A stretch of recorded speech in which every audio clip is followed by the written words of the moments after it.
So Telangana రైతాంగానికి మరొక ముఖ్యమైన అప్డేట్తో మేము ముందుకైతే వచ్చాను. సో తెలంగాణ రైతాంగానికి సంబంధించి మనం చూసుకున్నట్లయితే రైతు భరోసా, అవును, తెలంగాణలో రైతు భరోసా పథకానికి సంబంధించి ఎకరానికి 15,000 రూపాయలు చొప్పున అయితే జమ చేస్తామని చెప్పడం జరిగింది కదా. అయితే యాసంగికి సంబంధించి చాలామందికి అయితే డబ్బులు అయితే రాలేదని చెప్పేసి అంటున్నారు.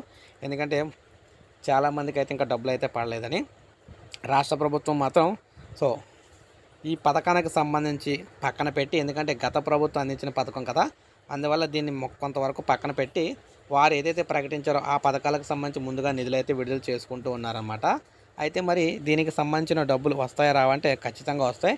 కాకపోతే ప్రజెంట్ వారు ఇప్పుడే రీసెంట్గా మళ్ళీ రెండు పథకాలను అయితే ప్రారంభించారు కాబట్టి గృహజ్యోతి, అదేవిధంగా గ్యాస్ సిలిండర్కి సంబంధించి ఈ పథకాలకు సంబంధించి నిధులు అయితే దానికి కేటాయించడం జరిగింది. సో ఇది పూర్తయిన తర్వాత వీటికి సంబంధించి నిధులు విడుదల చేసి ఆ తర్వాత రైతు భరోసా పేరుతో ఎకరానికి 15,000 రూపాయల చొప్పున ఏ విధంగా ఇవ్వాలి ఏంటి అనేది కూడా మార్గదర్శకాలు అయితే రాబోతున్నాయి. సో వచ్చిన వెంటనే పూర్తి వివరాలతో మీ ముందు ఉంటాను.